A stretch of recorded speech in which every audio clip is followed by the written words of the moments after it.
Hi friends, welcome to కొత్తగా చందమామ కథలు. ఈరోజు మనం దొంగ అనే కథ చెప్పుకుందాం. భోజరాజు నిత్యము చేసే దాన ధర్మాల కింద ధనం హెచ్చుగా ఖర్చు అయిపోతూ ఉండేది. ఆ ఖర్చు ఎలాగైనా తగ్గేలా చేయాలని మంత్రికి తోచింది. మహాప్రభు, తమరు కవి పండితుల కింద చాలా ద్రవ్యం ఖర్చు చేసేస్తున్నారు. అందువల్ల ధనాగారంలో తగినంత సొమ్ము నిలవ ఉండడం లేదు అంటే రాజుకు ఆగ్రహం వస్తుంది.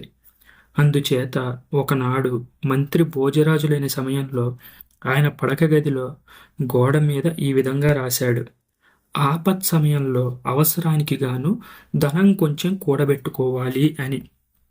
ఆ రాత్రి భోజుడు గోడ మీద ఉన్న దీన్ని చదువుకొని తాను చేసే ఖర్చును విమర్శిస్తూ ఎవరో ఈ మాటలు రాశారని అర్థం చేసుకున్నాడు. ఆ మాట కింద భోజరాజు ఇలా ఎదురువేశాడు: శ్రీమంతులకు ఆపద ఎక్కడా అని. మర్నాడు మంత్రి భోజుడు రాసినది చదువుకొని దాని కింద ఆ సంపద పోతేనో అని రాశాడు. ఇది చదువుకొని భోజరాజు దాని కింద కూడబెట్టినది కూడా పోతుంది అని రాశాడు. ఆ రాత్రే ఒక పేదవాడు తినడానికి తిండి లేక ఇక దొంగ అవతారం ఎత్తి భోజరాజు పడక గదిలో ప్రవేశించి ఒక మూల దాక్కున్నాడు. ఆ దొంగ చదువుకున్నవాడు. దారిద్ర్యాన్ని భరించలేక దొంగతనానికి పూనుకున్నాడు. రాజుగారి పడక గదిలో చాలా రత్నాభరణాలు కనిపించాయి. తీరా తీసుకోబోయేసరికి ఆయన అంతరాత్మ ఒప్పుకోలేదు. వట్టి చేతులతో వెళ్ళడమా, వచ్చిన పని పూర్తి చేసుకోవడమా అని చాలాసేపు తటపటాయించాడు. చివరికి దొంగతనం చేయకూడదని నిశ్చయించుకున్నాడు. ఆయన బయటకు వెళ్తూ ఉండగా భోజరాజు, ఆయన భార్య లీలావతి గదిలోకి వచ్చారు. ఆ దొంగ దాక్కున్న చోటనే ఉండిపోయాడు. లీలావతి గోడ మీద రాసిన మాటలు చూసి అదేమిటని భర్తని అడిగింది. భోజరాజు అప్పుడు ఆ గోడ మీద రాసిన మాటల వెనక ఉన్న కథ మొత్తం చెప్పాడు. అప్పుడు ఆమెతో ఇలా అన్నాడు: నాకు అందమైన భార్యలున్నారు, అనుకూలమైన స్నేహితులున్నారు, మంచి చుట్టాలున్నారు, ఇష్టంగా మాట్లాడే సేవకులున్నారు, అనేక గుర్రాలున్నాయి, ఏనుగులు కూడా ఉన్నాయి. ఇలా భోజరాజు చెప్పేది పూర్తి కాకముందే ఆ దాక్కుని ఉన్న దొంగకు తిక్క రేగిపోయింది. ఆ రెండు కళ్ళు మూసేసరికి ఏదీ ఉండదు అని అన్నాడు. ఇలా భోజరాజు పూర్తి చేయబోయిన మాటల్ని ఆయన పూర్తి చేశాడు. వెంటనే భోజరాజు నివ్వెరపోయాడు. ఎవరది అని కేక పెట్టాడు. ఆ పేద దొంగ ముందుకు వచ్చాడు. రాజుకు నమస్కరించి తన గొడవ చెప్పుకొని క్షమాపణ కోరాడు. భోజరాజు సంతోషించి తన చేతి మీదుగానే ఆ పేద దొంగకి కొన్ని నగలు, దుస్తులు ఇచ్చి పంపేశాడు. ఇక్కడితో ఈ కథ అయిపోయింది. ఇప్పుడు మనం సరదాగా 1955లో వార్తలు విశేషాలు ఎలా ఉండేవో ఒకసారి విందాం. ఇప్పుడు నేను చెప్పేవి 1955 జూన్ నాటి వార్తలు. అప్పటికే కృష్ణానదిపై నిర్మించే నాగార్జున సాగర్ డ్యాం వల్ల 34 లక్షల ఎకరాలకు పైగా భూమి సాగులోకి వస్తుంది. గుంటూరు జిల్లాలోని మాచర్లకు 13 మైళ్ళ దూరంలో నందికొండ గ్రామం వద్ద ఈ డ్యాం నిర్మించబడుతుంది. డ్యాం నిర్మాణానికి అయ్యే ఖర్చు అప్పట్లో 122.02 కోట్ల రూపాయలని అంచనా వేశారు. ఇక ఇండోనేషియా దేశంలోని బాండుంగ్ నగరంలో ఆసియా, ఆఫ్రికా దేశాల మహాసభ జరిగింది. ఈ మహాసభకు ఏకంగా 29 దేశాల నుంచి ప్రతినిధులు వచ్చారు. అణ్వాయుధాలను నిషేధించాలని, వలస రాజ్య విధానం అంతరించాలని ఈ మహాసభ తీర్మానించింది. మన ప్రధాని పండిట్ నెహ్రూ ఈ సమావేశాల విజయానికి ఎంతగానో తోడ్పడ్డారు.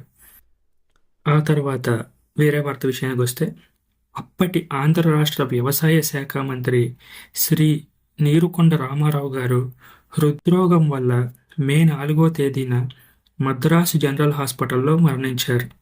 వీరి వయసు కేవలం 41 సంవత్సరాలు మాత్రమే.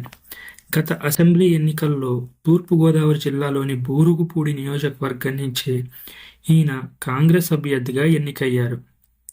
మొదటి పంచవర్ష ప్రణాళిక పూర్తి అయ్యేసరికి 6500 గ్రామాలకి విద్యుత్ శక్తి సరఫరా అవుతుందని ప్రభుత్వం వారి అంచనా. 1955 జూన్లో చందమామ కార్యాలయానికి తెనాలి నుంచి హైస్కూలు విద్యార్థులు వెళ్లి పత్రికల నిర్వహణను పరిశీలించారు. బొంబాయిలో శ్రీ సిడి మర్చెంట్ యాజమాన్యాన నిర్వహించబడే చిల్డ్రన్ క్లబ్కు చెందిన 120 మంది బాలబాలికలు కూడా మే 17వ తేదీన చందమామ ఆఫీసుకు వచ్చి ఆయా శాఖలన్నీ ఎలా పనిచేసేది చూసి ఆనందించారు. వారికి చందమామ ఆఫీసులో విందు కూడా జరిగింది. మే 10వ తేదీన 1955 మే 10వ తేదీన బరంపురంలో మాట్లాడుతూ ప్రధాని నెహ్రూ ఈనాడు ఇండియాకు కావలసిన ప్రధాన అవసరాలు 3: విద్య, ఆరోగ్యం, ఉత్పత్తికి దోహదమిచ్చే కార్యకలాపాలు. ఇవి తీర్చడానికే ద్వితీయ పంచవర్ష ప్రణాళిక ఉద్దేశించబడింది అని అన్నారు. ఈజిప్టు గ్రామ సీమలలో జీవన ప్రమాణాన్ని హెచ్చించడం కోసం చరకా ప్రచారం చేస్తామని ఈజిప్టు ఉప ముఖ్యమంత్రి మిస్టర్ మహమ్మద్ అజూనన్సీర్ ప్రకటించాడు. ఆయన ఇండియా నుంచి తిరిగి వెళ్ళేటప్పుడు ఒక చరకాను వెంట తీసుకువెళ్ళాడు. ఘోర్ అనే ఒక చిక్కుడు జాతి మొక్కని ఇండియా నుంచి తీసుకెళ్లి అమెరికా నైరుతి ప్రాంతంలో ఉన్న టెక్సాస్లో పెంచుతున్నారు. అక్కడ ఈ మొక్కల పెరుగుదలను గురించి గత 3 సంవత్సరాలుగా తీవ్రంగా పరిశోధనలు జరుగుతున్నాయి. ఈ మొక్కల గింజలు పశుగ్రాసంగా వాడబడుతున్నాయి. వీటి నుండి తీయబడే జిగురును పరిశ్రమలకు ఉపయోగిస్తున్నారు. ఇక జగద్విఖ్యాత శాస్త్రవేత్త, గణిత నిపుణుడు అయిన ఆల్బర్ట్ ఐన్స్టైన్ ఇటీవలే అంటే 1955లోనే అమెరికాలో మరణించాడు. ఈయన సాపేక్ష సిద్ధాంతాన్ని కనిపెట్టాడు. అణుశక్తిని వెలువరించడానికి ఆయన కృషి చాలా తోడ్పడింది. అణుశక్తి ద్వారా మానవ నాశనం తప్పదని చెప్పిన ప్రముఖులలో ఈయన ఒకడు.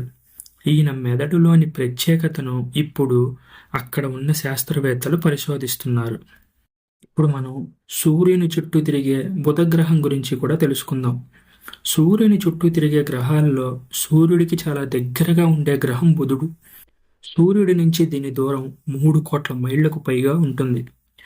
పరిమాణంలో బుధగ్రహం మన చంద్రుడి కంటే కొంచెం పెద్దది. దీని అడ్డుకొలత 2765 మైళ్ళు.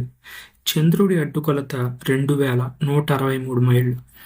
బుధుడికి భూమికి మధ్య ఉండే దూరం మారుతూ ఉంటుంది. అది మనకు 4,80,00,000 మైళ్ళ దూరంలోకి వచ్చి 13,79,00,000 మైళ్ళ దూరానికి పోతూ ఉంటుంది. ఆకాశంలో తిరిగే గోళాలన్నిటికీ ఇతర గోళాలను ఆకర్షించే శక్తి ఉంది. భూమికి గల ఆకర్షణ శక్తి 100 అయితే బుధుడి శక్తి 38 మాత్రమే.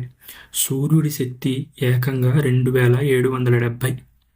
ఇప్పుడు నేను చెప్పిన విషయాలు, దానికి ముందు చెప్పిన కథ అన్నీ మీకు నచ్చినట్లయితే దీన్ని లైక్ చేయండి, మీ ఫ్రెండ్స్ అందరికీ షేర్ చేయండి. అలాగే మన ఛానల్ని సబ్స్క్రైబ్ చేసుకోవడం మాత్రం అస్సలు మర్చిపోకండి. Thank you friends.